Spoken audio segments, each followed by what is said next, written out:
witches at black masses, evil minds that plot destruction, sorcerer of death's construction, in the fields of bodies burning, as the war machine keeps turning,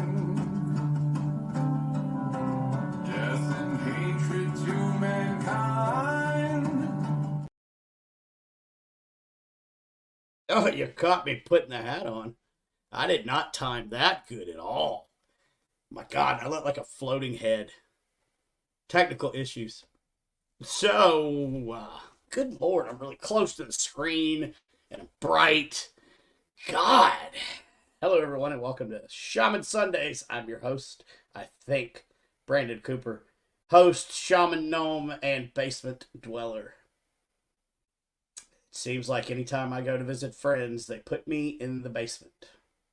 I've slept in basements in Kansas City. I've slept in basements in Pennsylvania. I'm the basement dweller. Anyway, I hope everybody's doing good. How is everyone? I'm finally back in the studio, and it's a wreck. As you can tell, I'm a floating head, but you know what? We're doing it. Resnick, sup, brother? I haven't forgot about Tuesday, but I guarantee you tomorrow I'll forget about Tuesday. So please remind me about Tuesday tomorrow. Thank you, buddy. Who else we got? Kimmy Corpse, Kimmy Corpse, Kimmy Corpse. I was just on her show last night. Her and Donna's show. Oh my God, we had a blast. Go back and watch it. Holy crap, we had fun. I think we're planning on maybe doing a baking episode or cooking episode together. I mean, I don't mind chilling in the basement. The one basement that I have to sleep in has a stack of Ouija boards that people had given to us because they caused too much problems in their house. Boy, I sleep like the dead next to it. Get it? Haha. And speaking of talking to the dead, tonight's guests are amazing. They're a team of psychics that work on cold case files. Like, how cool is that? Um, Also, I do need to give you a warning. I have absolutely zero home internet right now. So I'm running off a hotspot. Seems to be doing good, but I still look like a floating head. So there's that. Oh, we need to light the sage because I haven't lit it in a couple shows. So we're going to light the sage up. We're going to purify all of the energy, all of the negativity that we bring with us, every week. And we're going to cleanse that out. We're going to do this every Sunday like we do. So that way we can come into the following week that's coming up with really positive vibes. This also goes out to Scott and Michelle, my guests, to purify them and to keep negativity away from them. Also goes out to all of y'all. So we're going to have that there. Maybe we won't have the same instance where I get smoked completely out by the sage again. See, I did that the other night. I got smoked out of the sage. Well, then I woke up outside. So the sage really does work. It gets rid of demons and basement dwellers. Let's one more quick look at what we got going on. James Brady. Hey, buddy. Hey, we're back from North Carolina. What y'all doing tomorrow? Who else we got? We got Kim. Oh, God. Both Bradys are here. Everybody run. Get the heck out of Dodge.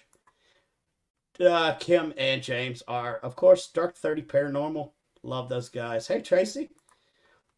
So, without further ado, because I left the stupid bio downstairs and I just don't have time to run downstairs and get it, we are going to bring Scott and Michelle up and we're going to let them explain what they do, how they got started, and all that fun stuff. So, we're going to bring up Scott. There's Scott, and then the lovely Michelle. So, first of all, y'all, welcome to the show. Thank you guys so much for, well, first of all, reaching out. I'm excited about this one. So let's start with Michelle, ladies first. What got you into, where did it all begin? Because I know there's a lot to unpack, but, so like what kind of started it off? What, how did you notice that you had gifting, and then bring it up to why you decided to do cold cases, please. Well, hi, Michelle again. I really love the paranormal. Always been interested in the paranormal, and back in like 2016, me and my husband decided to go on a paranormal investigation in Charleston, South Carolina. If you guys know the old jail there, and totally had an experience I've never had anywhere else, where I got jumped there. And ever since then, it seems like all hell broke loose, if you want to Right. say it Yeah. very simple. I just started to hear, see, and sense a lot more, especially as we did more paranormal investigations and noticing, getting the history of things before I knew what would happen, or locations of Right. people. So then I realized it started transitioning to people that I would be around, and noticed I was giving messages from their loved ones to them. So then I started exploring my gift, taking classes and reading up on everything. And then one day I had a guide come in that was my psychic detective guy. So that's kind of how I got started there. I was like, oh, we're going to do police cases. That sounds fun. And we ended up, I actually had a spirit not long afterwards ask me to help find her body. And during one of Sydney classes, Sydney Keza, I actually met Scott. And that's how we kind of got into the police cases, because he asked me if I wanted to join, and the rest is history, I guess. It's history, as it were. Very cool. Scott, same question, brother. Absolutely. Ongoing history, because it's still ongoing. And so for me, where it began for me, and I didn't know what it meant at all. In 1982, my father was on his deathbed and passed away from cancer 40 miles away from me. I had gone and seen him in his coma, said my goodbyes, and never expected to see him again. I got home, and that night, after saying my goodbyes, and was falling asleep and thinking how I was going to handle the news, because he's dying of cancer, he's terminal. It's not like it's a surprise. And just mulling all that stuff over, when all of a sudden my father came zooming into the room in white vapor, misty spirit form, hovered beside my bed, and I actually sat up, partially out of my body, because I looked down and saw my body still laying there. From the waist up, I was out of my body, and I was conversing telepathically. We were sharing thoughts and feelings and all that to my dad, when then it was just this unbelievable experience. And then I watched as a tunnel opened up in the ceiling. I could actually hear and see people milling about in heaven, or the light, or whatever you want to call it, Carol. And then two angels came to the entrance of that tunnel and said something to him, and I didn't hear it, but he did. And he turned to them, and he turned to me and said, "They're calling me now, and I have to go." And he went right up that tunnel. They escorted him away. That tunnel snapped closed, and suddenly I was back in my body, and the phone rang, and my mom beat me to the phone. I was staying at my mom's house at the time because of my father's illness, and she came to the room to say, "That's the hospital to call. Your dad just died." And I said, "Well, I actually already know. He was just here and he's doing great." And suddenly both of us, I'm assuming I can say this, said, what the fuck did you just say? Yeah. I'm like, I don't even know what I just said. Right. And so with that experience, I went on sort of a short-lived quest to understand what happened, because I thought it was a glitch in the matrix of the universe, because I'd never heard anybody say anything remotely like that. And I soon learned I had to stop talking about it because I had a family member who literally was going to have me institutionalized if I didn't stop talking about it. So I did. Yeah. I stopped talking about it. However, I began to notice, kind of like Michelle now at this point, I began to notice these weird gifts and premonitions, and then how it started with me, which has got us to where we're at today. In 2013, it really started to pick up because I was living in New Mexico, kind of getting into that meditation and natural spirit of the land and all that around Native Americans and all that. And I was looking at, kind of looking for a piece of paper, but I was looking at a headline, and the headline hovered above the page, kind of. And I knew that meant, I guess I'm supposed to pay attention to this.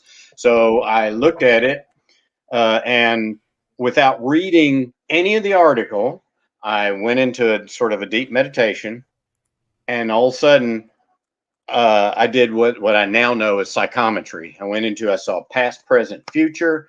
The case was Susan Cox Powell's case. Uh-huh. Susan came to me.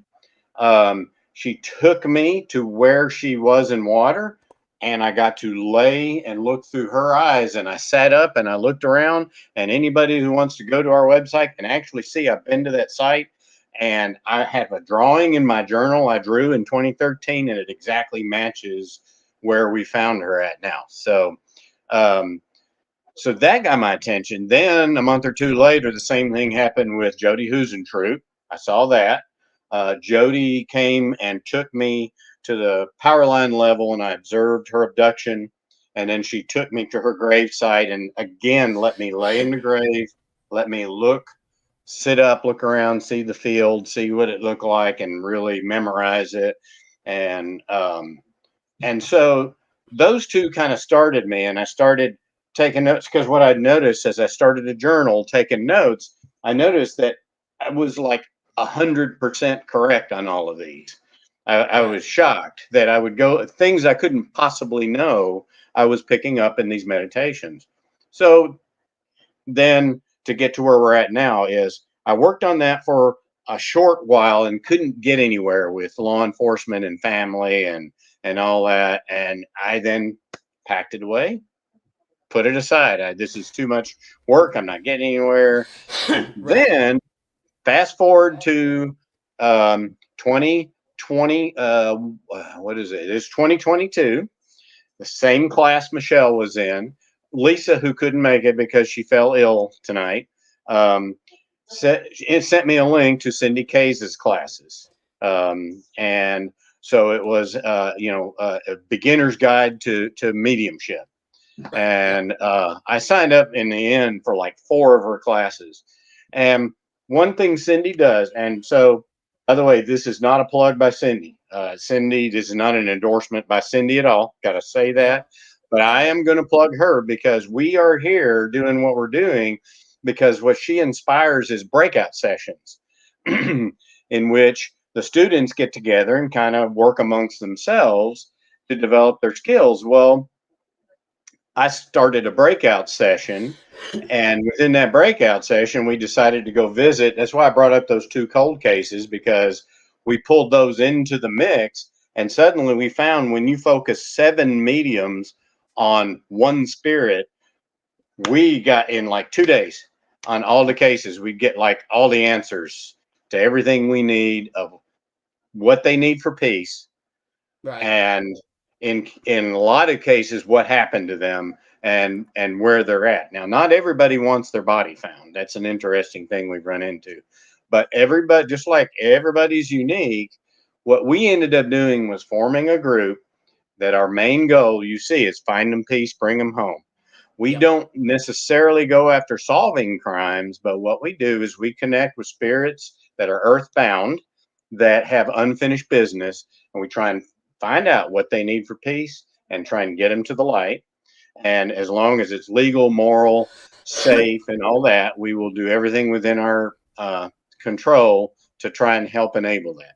So that's Awesome. how the team started, and it's still going. Our breakout session is now almost 2 years long. Kudos to Cindy for that. Right. And Yeah, and you're welcome to plug Cindy all you want to on this show. I love Cindy to death. She's a good friend. So trust me when I say push it out there because I do. Anytime there's a new person that's coming into their own with their abilities and they ask me a lot, they're like, where do I go? I was like, go check out Cindy Case's classes or Sarah Limos's classes. I was like, Highly that's perfect. recommend. Yeah, I'll plug it place to again. start. Highly Yep. recommend. She offers mediumship, automatic writing, um, uh, connect with your spirit guides. Those are 3 that I've done of hers. It seemed like there's Yep. another, and then medium, and then she offers internships where you can actually sign on and get more dedicated help. I mean, the resources are endless with Cindy, Yep. and Yep. and she's spot on. Anybody who's ever seen her work, she is really like that. I mean, she is like that in real life. So Oh not just a yeah. TV, Yep. yeah, not just a Yeah, TV medium.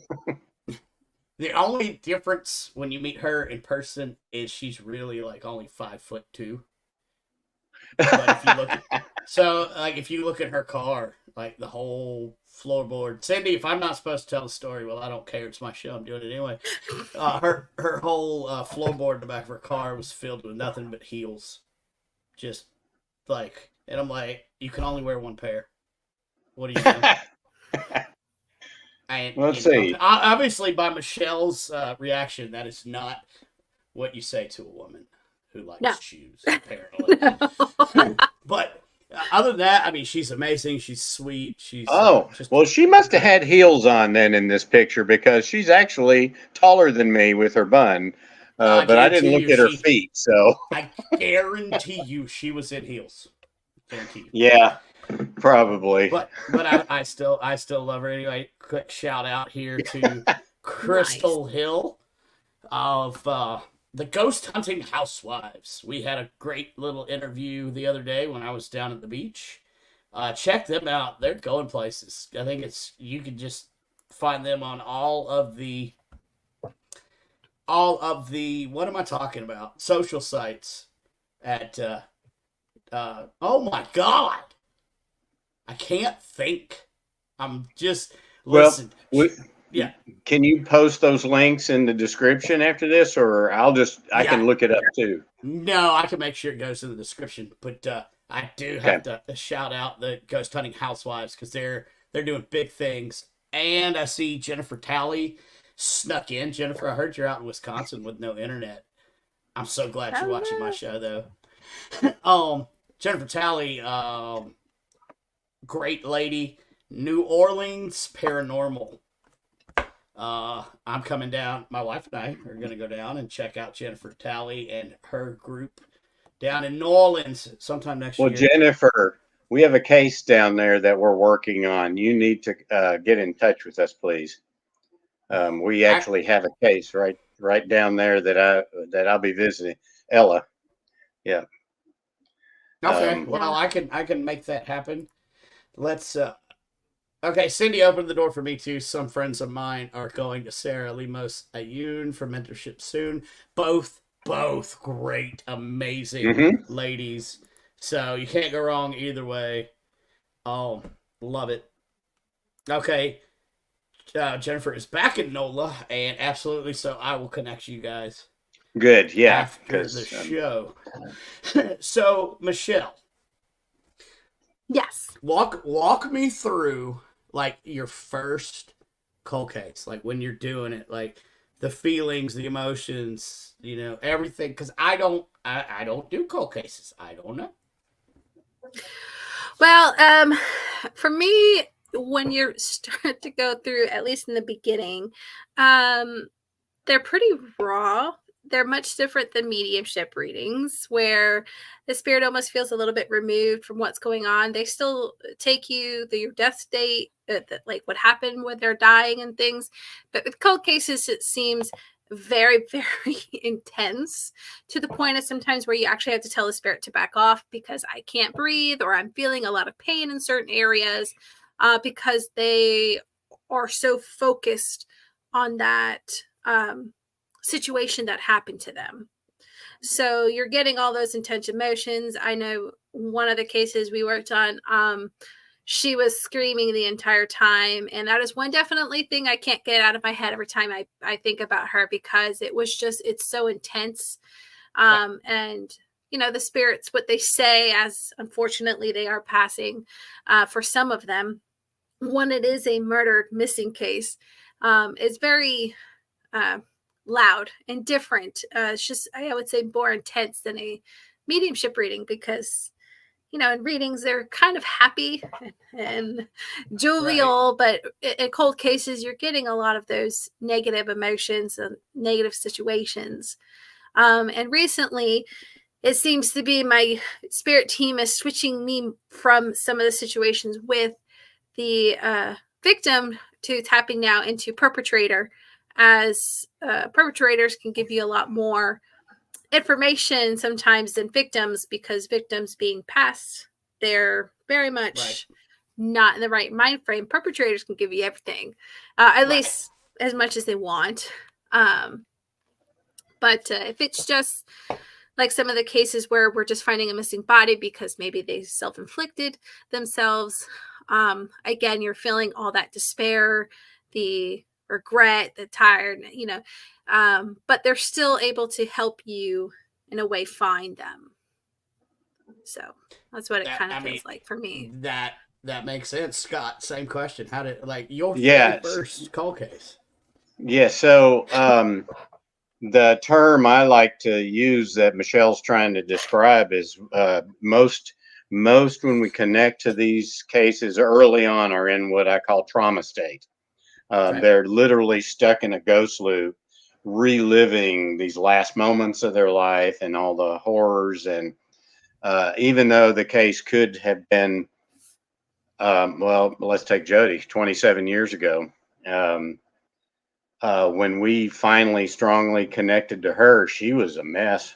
I mean, she was desperately, once they get somebody or anybody or groups of anybody's attention, like Michelle said, they will fire hose information and feelings. And it's more than just information. You tap into their feelings and pain and emotions and all of that. So I try and describe it to people that the people that we deal with are not people that simply dropped a bubblegum wrapper in the wind in a parking lot and have wandered off in the bushes to try and find it. Most of these people had really horrible endings, you know, between being chopped up or whatever. I mean, some of them are really bad. Then there's the case, Brandon Purdue, which we love, we're helping and working with right now, as Michelle mentioned, people who took their own life. Brandon is an 18-year-old teenager who he told us the second he hit the water, as he drove his car into a lake at high speed down a boat ramp, he immediately regretted it and still regrets it. And still now he's in this ghost loop of regret, you know? And so we've had to work him through that. And part of what we do with the cases is provide therapy. It's actually the term they use on that side too. We provide sort of therapy to help get them through the trauma state into some sort of what I call de-earthing, really, is to try and kind of break loose and make all that not important. I try and tell every spirit, don't let what these bad people did to you define you, and don't carry it into your next lifetime. That's sort of the best revenge you could ever get, is to give, is to never get it in the other lifetime. So for us, for working for me, because I know the question was for me specifically, a cold case comes to me somehow in a lot of different ways, and I know I need to pay attention to it, and I'm connected to it in some way deeper than just reading a normal newspaper article or hearing a name, whatever. And then from that moment on, see, this right here is a commitment ring that I have to every one of the spirits, that I promise you that I will help you with what, to the best of my, as long as there's breath in my lungs, I will help you find the peace you need. So then for me, it works with trying to not only work with the spirits on the other side with our team here. Another discussion we can get into is we have a medium team on the other side we call Team AL, which helps find the spirits and teaches them how to talk to us. So they actually, I call them the Cindy Kazas of the other side. They are the mediums that Makes sense. teach Yeah. the spirits how to break through the veil in the opposite direction and give us information. And so we get that going, and then we get it as organized as we can, and we send messages to whoever they want messages, or law enforcement, or whatever. And at some point soon, we will be. I have 9 stick pins in a map right now of bodies that we need to go recover. Soon as we're financially able, some of those are going to be recovered. Some of them we're still waiting on law enforcement to provide legal dig. So we have hands tied with that too. But Right. so the ultimate for me is at the end of a cold case is at a minimum, there are some like Susan Powell. We actually got her enough peace where she let go of her body and just went to the light to be with her kids, because her 2 kids were killed too, if you know that story. And so she finally let go and moved on, knowing that we're going to go recover her body at some point. And we've helped hundreds actually of spirits already cross over. And that's another long story, but it's that right there is priceless. I can't even put a price tag on Right. that. So Yeah, and that's awesome, and we'll get into some of that here in just a second. I definitely want to give a shout out to Anthony. What's up, Anthony? Founder of Texas Wraith Hunters and Wraith World podcast, which is a really great show because he talks about some of the darker stuff, and and it's out there. I love it. And then I need to say hello real quick to Donna. Just on the show with her and Kimmy. It was a great show. Thanks for tuning in, by the way. Oh, and people just keep tuning in. Ricky Farmer, are you retired from the Army yet, Ricky? Get out of the Army. Come on, man. Happy Veterans Day to you too, buddy. Love you, man. Yeah. Thank you for your service. Yeah. Mm-hmm. Yeah, definitely, Ricky. Ricky's a good dude. So Team AL, Team Afterlife. Let's get into that because, in the paranormal investigation world, especially in the ITC and instrumental transcommunication world, we have what's called operators, which teach people on the other side how to come through the spirit box. So why would there not be on the other side some psychics that want to break through to this side? And I love the premise of this. So, Scott, let's dive into that. Sure. So this also started in our breakout session as I wonder what if you tried this. So what happened was we had our first case, Jody Huisentrude, and we had gotten to the point where we had collected pretty much everything we needed. Well, we all looked at each other like, well, that was all fun. Scott, have you got another case? And I said, well, it just so happens I have this other cold case, Susan Powell. And so what happened was with Jody, we found a very we refined a great communication method with her that worked consistently every time. And so we said, Jody, one night, and I've got it all on recording. I have all this on EVP recording, actually.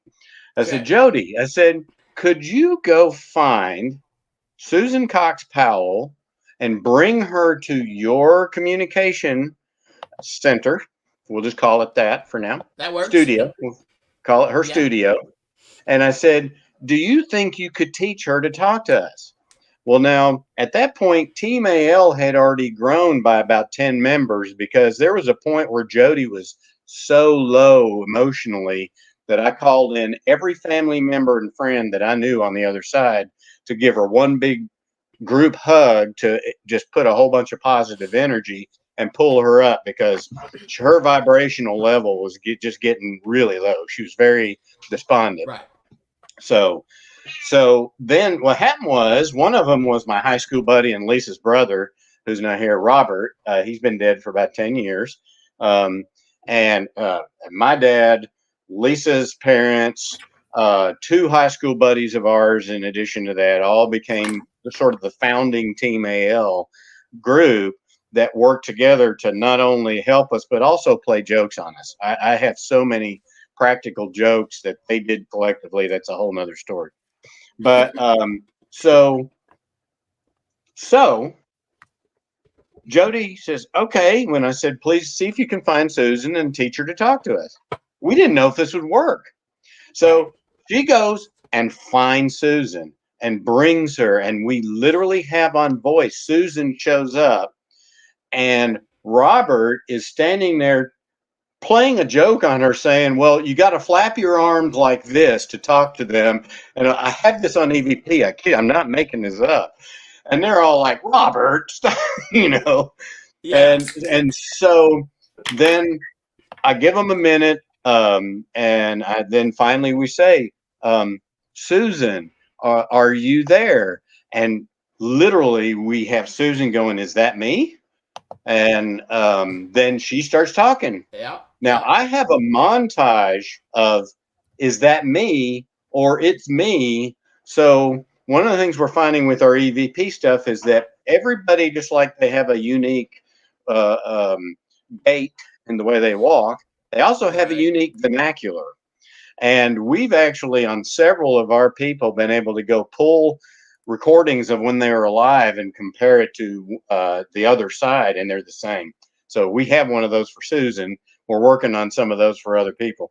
But anyway, so she starts talking, describing that she's wrapped in a blue and white rug, described the canal that I knew she was in water, and going through all that. But here's the interesting thing, Brandon.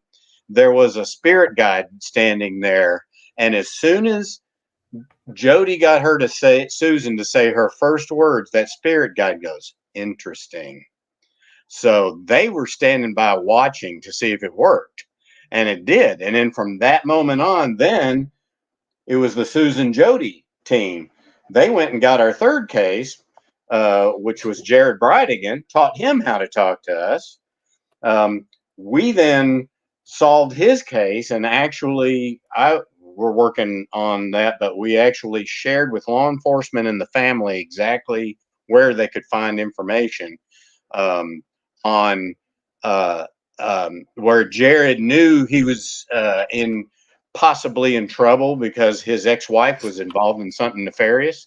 If you followed that case, you can go see it. Yeah. So we alerted law enforcement of where he hid information to vindicate himself in the event they were ever arrested, and it turned out they assassinated him instead. At any rate, we surprised the other side, and then this momentum just started building. Team AL got bigger, more efficient, and then we just started pulling in cases and cases and cases and helping as best we could. Our biggest cross. So you see on the screen there, Kylie Rodney. That was another yes, fourth one over. There you go, Kylie Rodney. Yeah, there we go.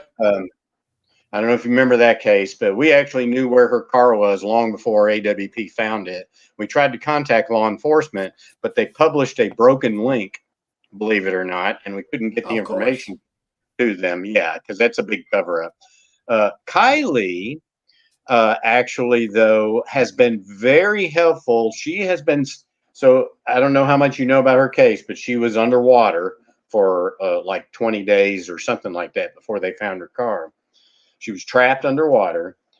Kylie has used her experience to sit with Brandon Purdue right now underwater while he's waiting to be rescued, providing him therapy Okay.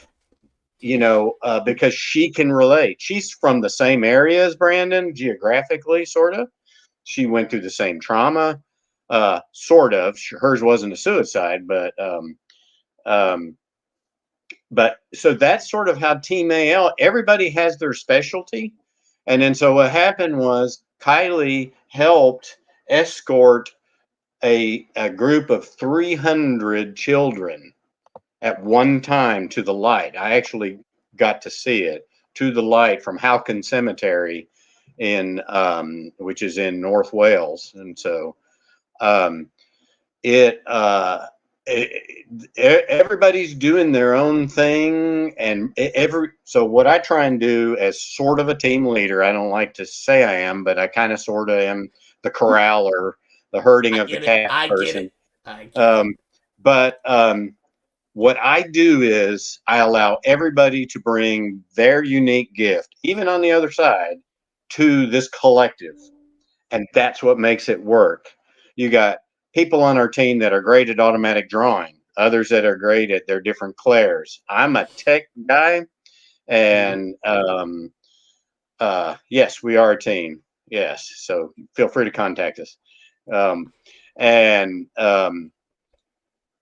So everybody brings their special gift, and what's amazing, Brandon, is that we will get 4, 5, 6, 7, 10 people working on a case, and they'll all bring it to whoever's the case leader. What we try and do, this is another thing we do, when we get a case, only one person knows something about the case. Everybody else gets a photograph and a first name only, and they do psychometry on it.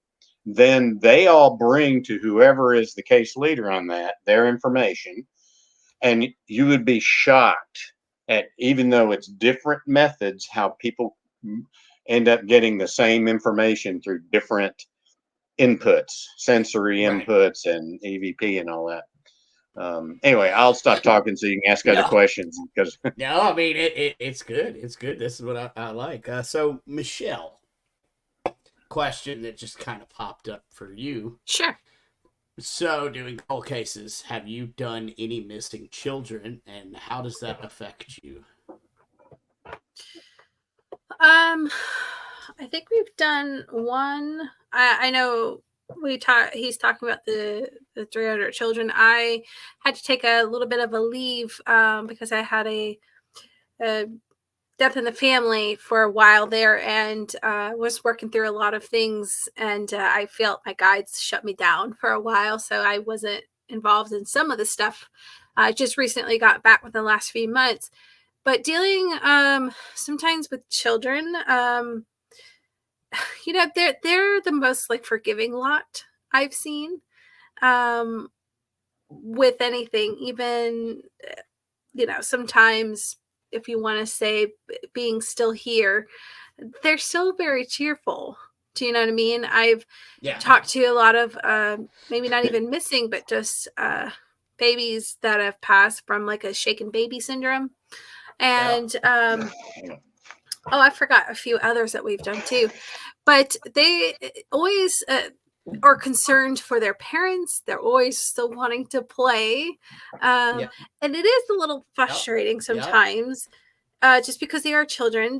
You get in the emotion of, you didn't get to live out their lives as much as like us adults would, or older people.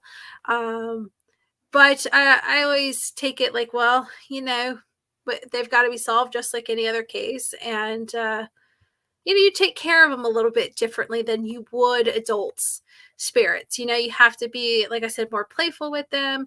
You have to be more imaginative, use a different type of like that parent motherly or fatherly type of way, at least with some of the child spirits we've dealt with.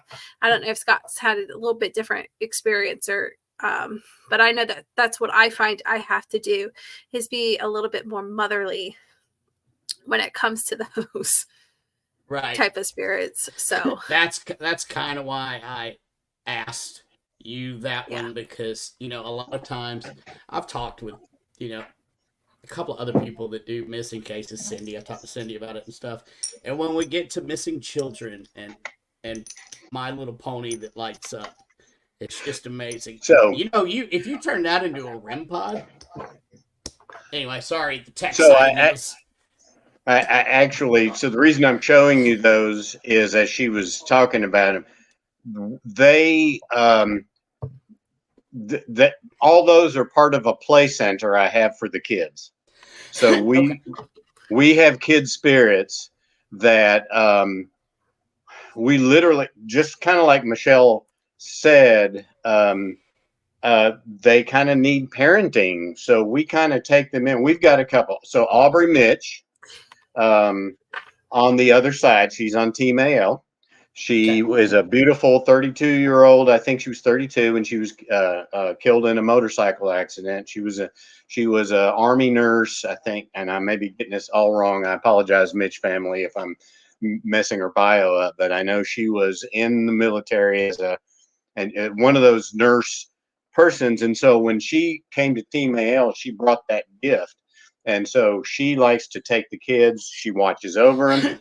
I literally have her taking them to the nail salon with Lisa and picking out colors. I literally one time so one of the kids' cases we worked on was Summer Wells. And Summer walked up to me at my job site and said, "Look," she was holding up her nails. And when I texted Lisa, I said, "Are you at the nail salon right now?" And she said, "Yes." I said, "Okay." Yep. I said, Summer just showed me her nails. And when I got home, I set up an EVP session, and she went through all this discussion of how it was pink and look how pretty it is. And everybody was like, "Oh, that's adorable." And so yes, we actually do work with children's spirits and have to help them. And it is a little harder because it's children, and a lot of times it's not a nice thing that happened to them. And it's hard. None of them are easy. I will tell you, in the past 2 years, I've probably cried more than in my entire life. Oh, I When I bet, put yeah. the episodes together on EVP Diaries, anybody who gets a chance to check that out on YouTube, I cry when I make those because we are connected spirit and heart to all of these people. They are as real as any of you. And they're people who simply lost their body. So they're just Right. like you and I, and they need help. So go ahead, Michelle. I was gonna say it also hurts a lot when you get a lot of these spirits, and because a lot of them did not want to have their life cut short.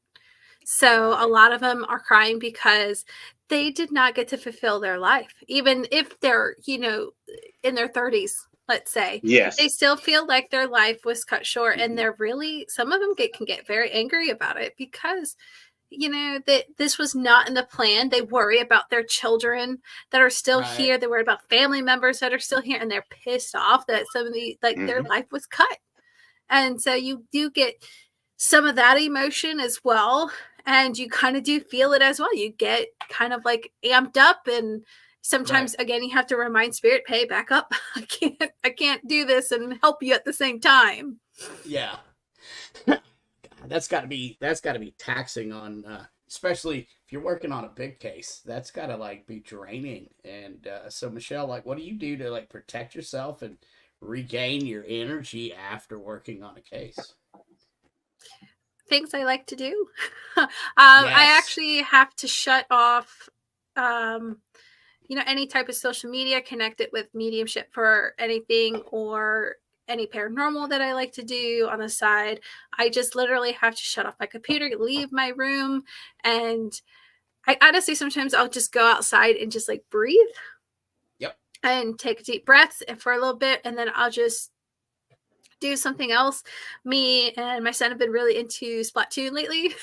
So we've been playing a lot of video games lately. I'm sorry if I couldn't say that, but we've been into video games a lot lately. So that is one thing I definitely like to do to relax. Reading, something that's not involving anything spiritually is a way to decompress. Okay. That's how I deal with it after. Oh, okay. Well, that makes sense. What about you, Scott? How do you get centered? Yeah, one of the things that probably made me more sensitive, even back before my dad experience with my father, is that I would rather be outside than in. I'm a big outdoors person, and so I never knew the concept of grounding. I didn't know that that's what I do and crave. Right. But I get out to nature. I trail, walk, or run. Just this past weekend, y'all will get up. So kicked out of this. So this is my Garmin tracker, right? And well, you Right. can probably see if I do it just right. See the green light? That's a heart rate monitor. Can you see that? Right. Yep. So Yep. every time I know that I have really gotten close to the light or Robert has visited, they kill that. So it's not like I'm dead, but I no longer have a heart rate on my monitor. Right. And Yeah. so just this past weekend, when I really went for a really big grounding, um, I went out to my absolute most favorite trails. It has 5 waterfalls on it.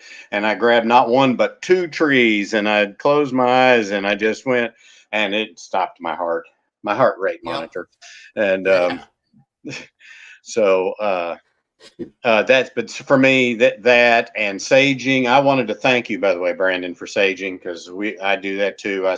Sage the surrounding in the house, and I also rely on Team AL. We have several members on our team that are spirit security experts, and so we call on them when things get rough. Aubrey Right. being one of them because she was military. That makes sense. Oh, this is fascinating. Um, I love it. I love it. Trying to see where we want to go from here because I have I also stuff jumping. my guides as well. Like my guides a lot help with the like I have what I call my bouncer guide. And he helps a lot with my energy.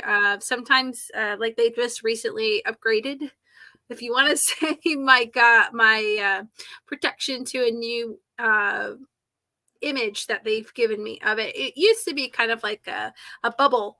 Right. It's not that Right. anymore, and they've warned me about talking about it just because people are not so nice sometimes, as well as spirits. So I usually use a Mhm. lot of that as well. So when I talk to my guides, I'll talk to the angels. I also talk to my just psychic detective guide a lot for help out with protection. Right. So guides, yeah, Well, for sure. and that's super, super important. A lot of people don't even think about protection. I mean, it's Yes, it's super absolutely. important, in paranormal investigating, but it's even more so in a psychic connection, I would think, because that's a direct line, right? And that can mess with Well, you, right? look at how many episodes now from this past Dead File season that Cindy's been on, that someone in the house, I've got gifts, so I'm just going to start opening up portals, not knowing that, anything could stream through that if you don't control it. Um, Yep. I, so I'll tell you an interesting story about border security, if you want to call it that, on the other side. Okay. Robert, Lisa's brother, has recently gotten an upgrade, kind of, sort of, in that he's been working, call it the pearly gates. He has actually been working with, who was it? I've heard him talk. Is it Gabrielle? I can't remember which angel it is up there. But it's interesting because he's working up there. We occasionally get to listen in on some of the crossovers, and so we hear them as they get to what I call it. It's like the maitre d' at a restaurant, the podium you get up to where you check in, kind Right. of, sorta. I mean, there's Yeah. no way to describe, but that's like the Well, closest right. analogy I can give. And so Robert, um, Robert had a stillborn daughter by the name of Bethany. Her heart stopped at 5 months old. None of us knew that, but I picked up on an EVP, Jody talking to Team AL and saying, "Oh, I met his daughter this morning. He's got 4 kids." So I'm not text, I call Lisa. I'm like, "I grew up with Robert. How many kids did he have?" 3. He had 3 sons. I said, "Why did Team AL just say that he had 4?" And they said, and then she thinks for a second, like, "Oh, Mm, he had a stillborn daughter, but the right. spirit still lives." All right. So I say that to say, Kylie, so Robert had to work the gate for Bethany to cross over because Bethany was unique. She had never been born into a body. Right. And I don't know what that means on the other side. All I know is I have this whole long conversation of her trying to get to the entrance to the light. And I literally pick up, they're like, they pick up something's different about her. And then she said, "Oh, you are a fetus." Oh, okay. That makes sense. And so they're asking Robert this whole time before they go to the light, like, did you arrange everything? Or like, are my papers in order, essentially? But so anyway, so thinking of security is everywhere on the other side. And we should be conscious of it here for that reason. It kind of keeps the bad stuff from leaking into the good stuff, you know. And that makes perfect sense. I mean, they're the same when they cross over as they were when they were here, in my opinion. If you were a dick when you were alive, you're a dick when you're dead.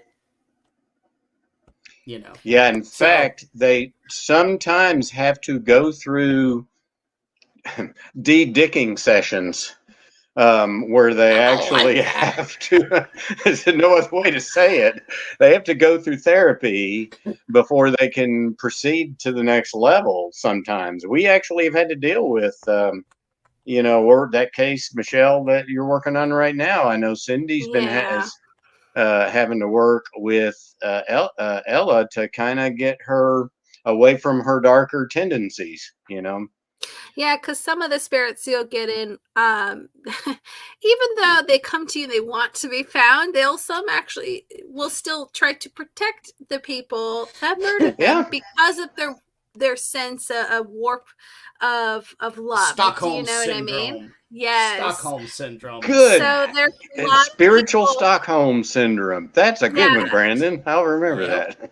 Yeah. So spiritually, we're trying to work with them and like listen, like. I've kind of gotten to the point where it's like, I don't care if they're prosecuted or not. Can we just find your body so that way your family can find that piece? Like, I really don't care. They never get prosecuted. Just let's find you, you know? Right. Yeah. Good example of that was Christina, and I can't think of her last name. We know that she was murdered in a drug deal gone bad, from what we eventually found out, but it's been covered up in the news once again. And I won't even go there as to why. We run into this all the time. Oh, I don't doubt it. And so Christina was so embarrassed by the circumstances of her passing. Like, no one knew she was a drug user, first of all, and then to get killed in a drug deal. She was so embarrassed that she would change her story every time. Right. And so for a while, it got to be so frustrating. We started to put her case aside because there does come a point where, like, come back to us when you're ready. But back to Aubrey, I kid you not, another thing I have on recording. Christina was going through one of her stories. Aubrey stopped her, and I can just picture, got right up in her face and said, "Don't fuck with them." Literally, I have that on recording.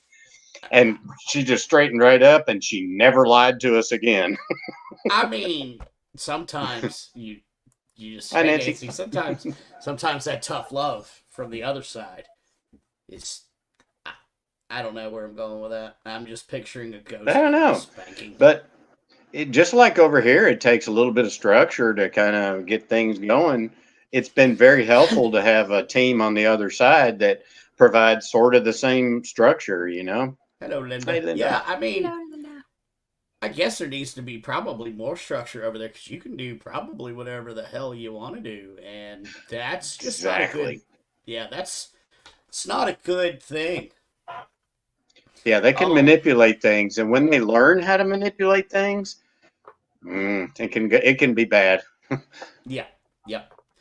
Oh, we are coming up on almost an hour. I don't know how long you guys had. I'm good, but Michelle's in a later time zone, so it's completely up to her. For about a half an hour more or so. Okay, sounds good. Well, we can do that, or we can take the 5 minutes to put out all your sites and everything, and then I can have you guys back. because That I think I have an idea of a date that I want to have you guys back. Okay, that'd be good, and it'll give people a chance to kind of look over what we Yep. went into. Was kind of like it's hard to not to go into it too deep, you know. And I'm bad about talking too. I'm from the South, so I live in South Carolina, so I mean, yeah, I'm born and I had the raised gift in of gab. I'll yeah, freely I know. admit that. I What have part of that South spoiled. Carolina? I'm in What the part of South? upstate.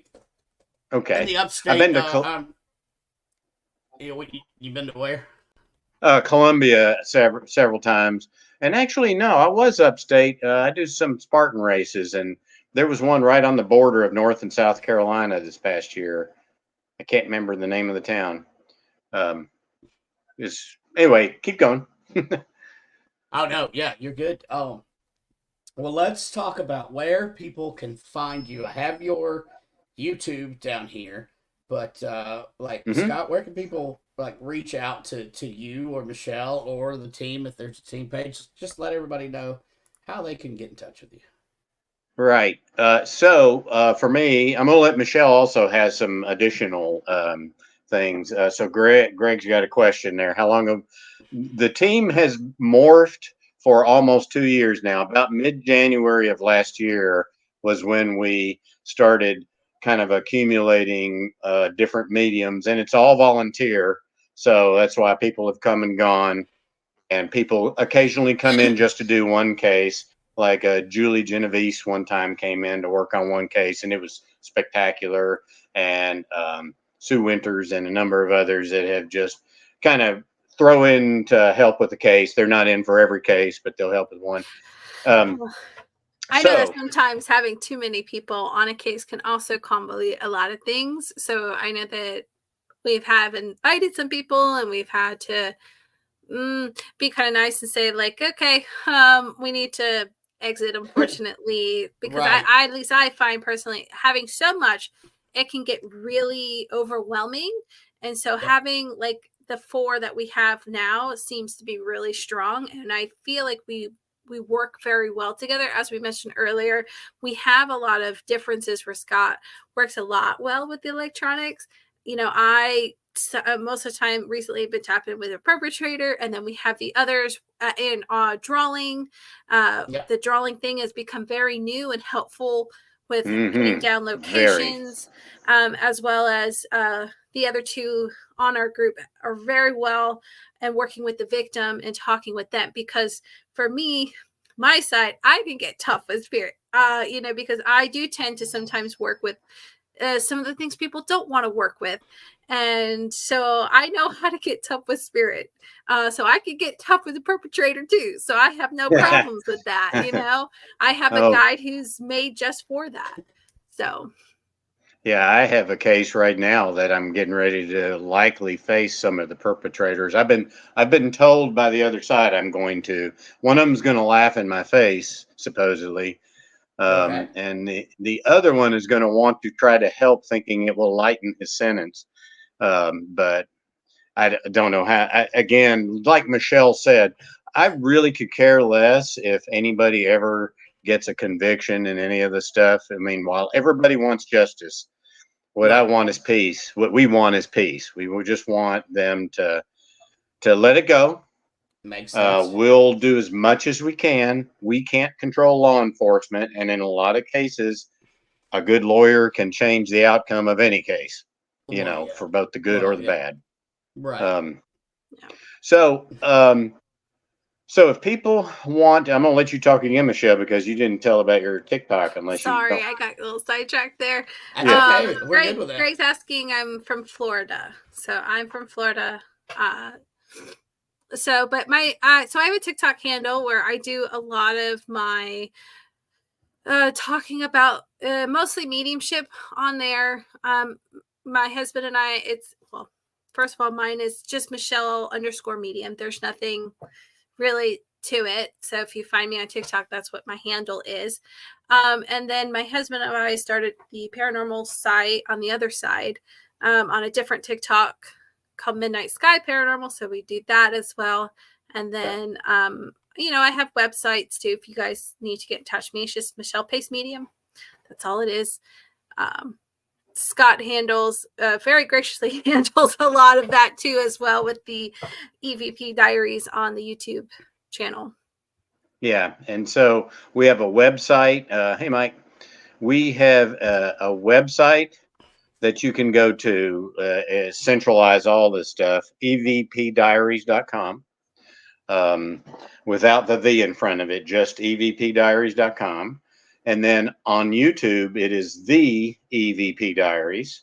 And there you can find some of the cases. There's a lot of stuff we haven't published yet because we're waiting for digs or permissions, or there's cases we can't touch at the moment because they involve so much, for the lack of a better word, corruption, that we just can't put it out there if we don't want black SUVs to pull up or to be chopped up and put in the dirt. So right, yeah, we don't need that.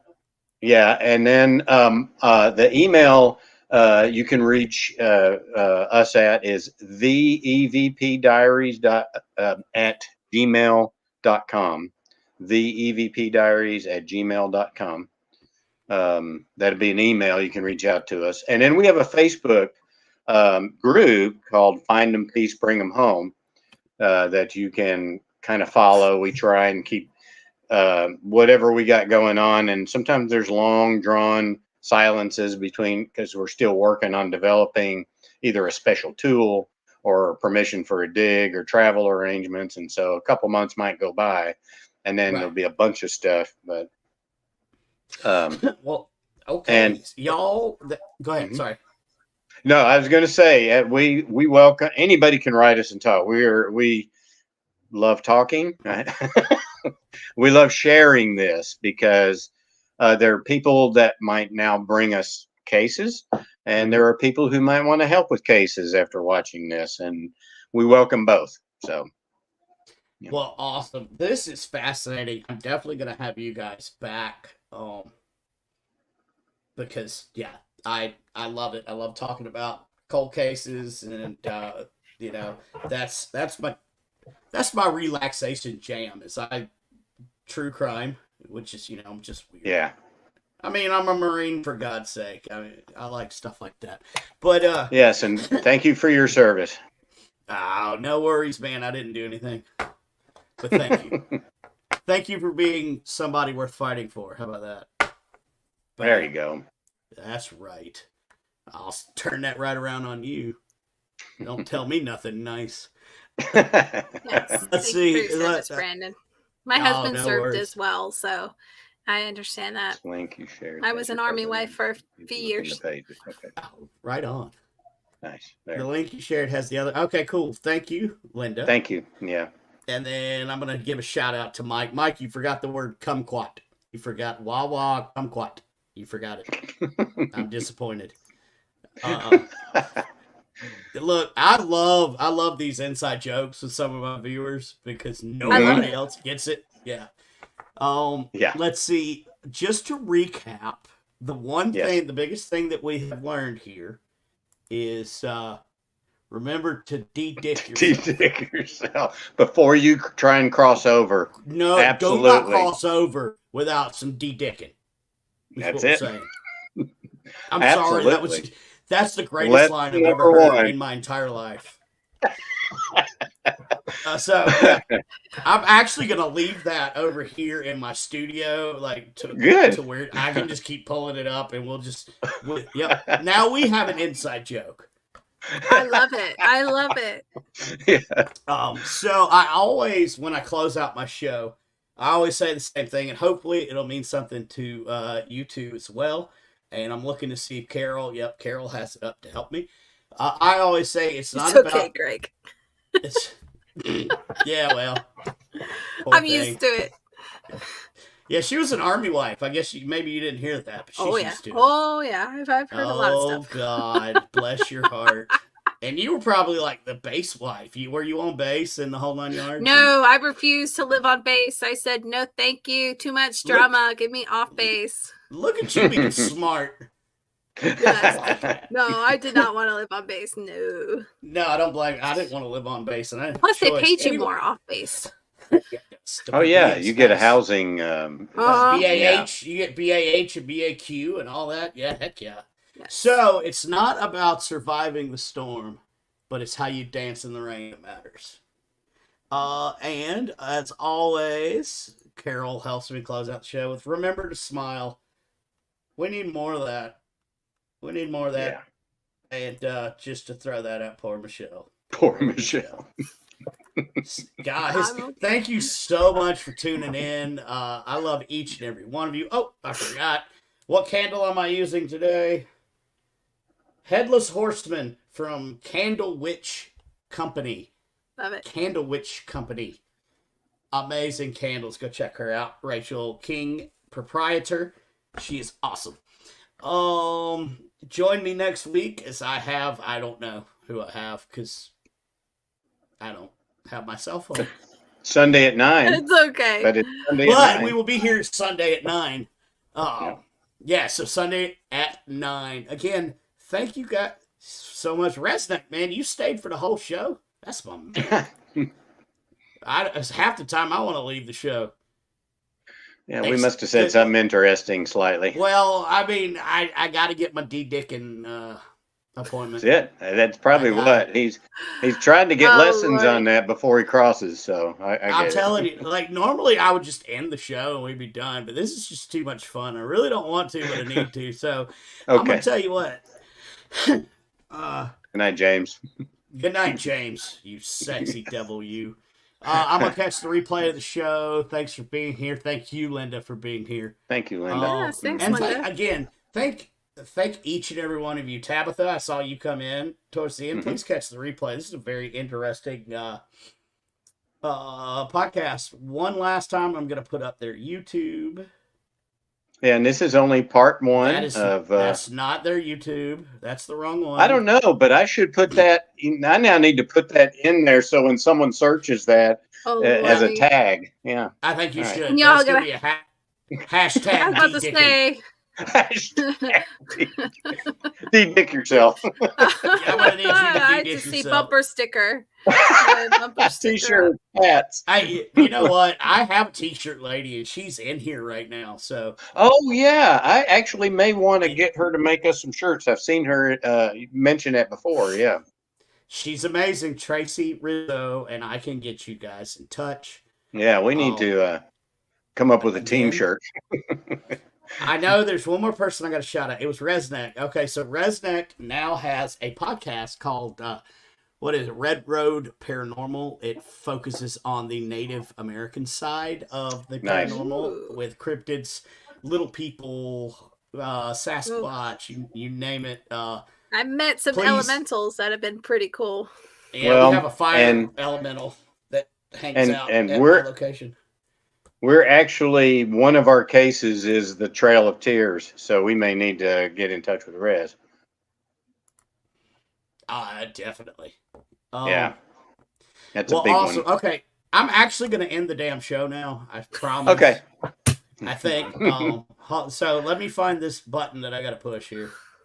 Y'all quit commenting. Y'all keep making me go back. Native American mind. Thank you. Thank you. Mm-hmm. Thank you very much. Do elementals take a shape? You know what? We're just going to keep going. Okay. We're just going to keep going.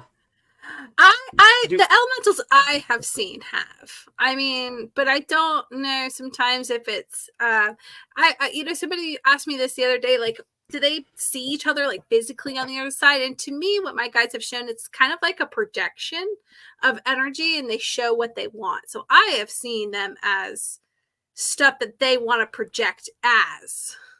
Yeah.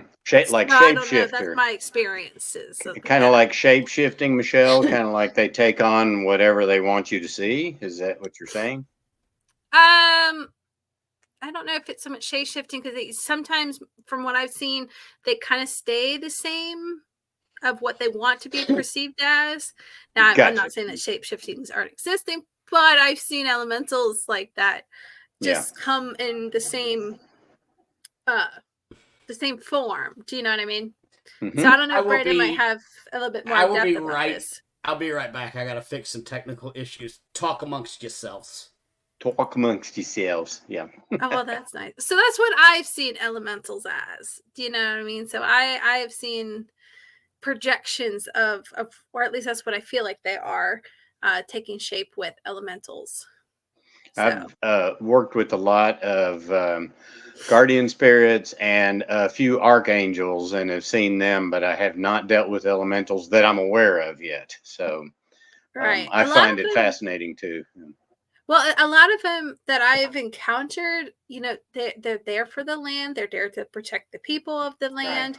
And they do, one particularly I remember wanted offerings back because the people, when they were there, they weren't intentionally messing with stuff. They didn't know it was there. They were sensitive themselves, right? And you have to stay. I understand that. I know. But they had to give offerings to the elemental to kind of like de-piss him off, because he was pissed off that they had I think the previous people had brought something in, and luckily she was a second medium, so I helped her deal with some of the stuff going in there because she didn't know how to. And I said, well, you better go calm this elemental down before he really gets really pissed off and really starts messing with people. So well, don't you? I haven't heard back from her, so I think she's okay. Don't you always need to bring an offering? Or I'm not always need to. It's a good idea to bring an offering to them, right? I 100% usually see. I'm native. I don't look it, but I'm native. I'm Eastern Band of Cherokee Nation, and what we do all the time, and then tobacco.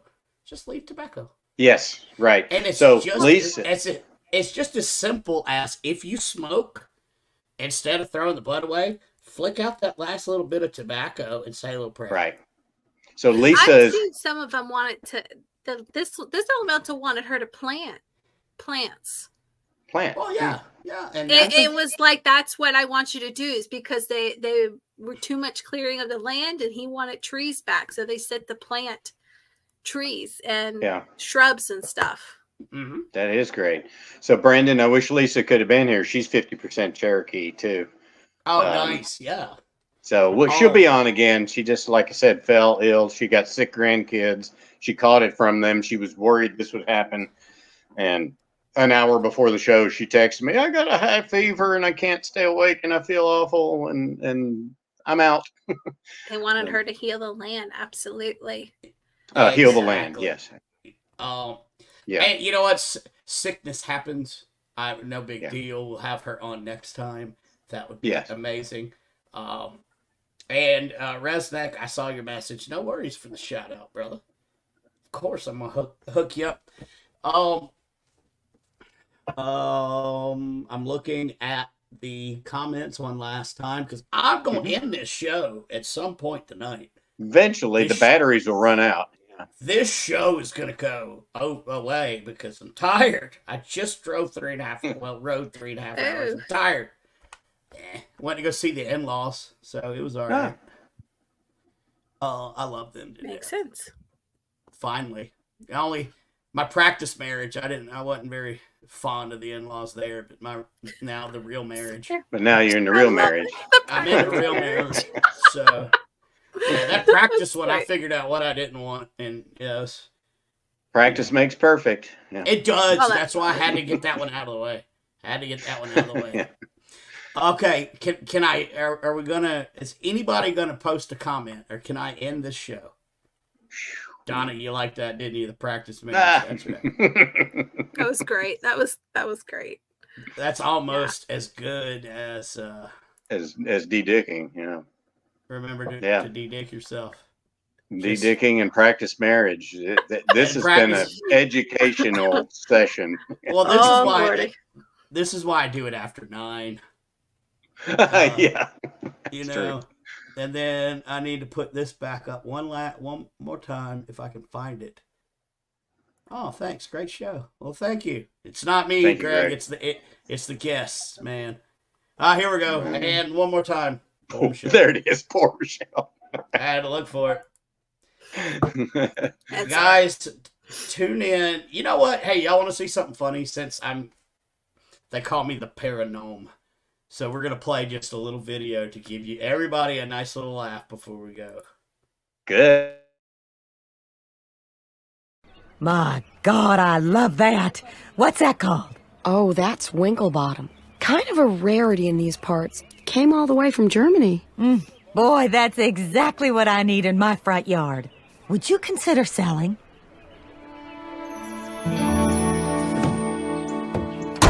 Come on, let's get this in the ground before Hank gets home. Peggy Hill has found her calling card. Idiot.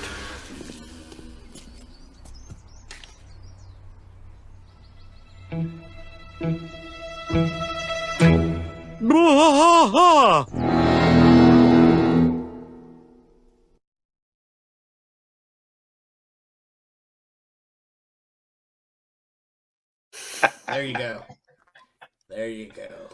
You know Mew. I am a gnome. Bye for now. All right. Nope, stay on. Bye No, then. Resnick. I'm not staying on. I want a cigarette. He wants tobacco. Yeah. Yeah, I do want tobacco. I need a blessing. Well, thank you for inviting us, Brandon. And Yes, Look, thank you. I had a blast. Again, I'm gonna have you guys back on. Thank you so Okay. much.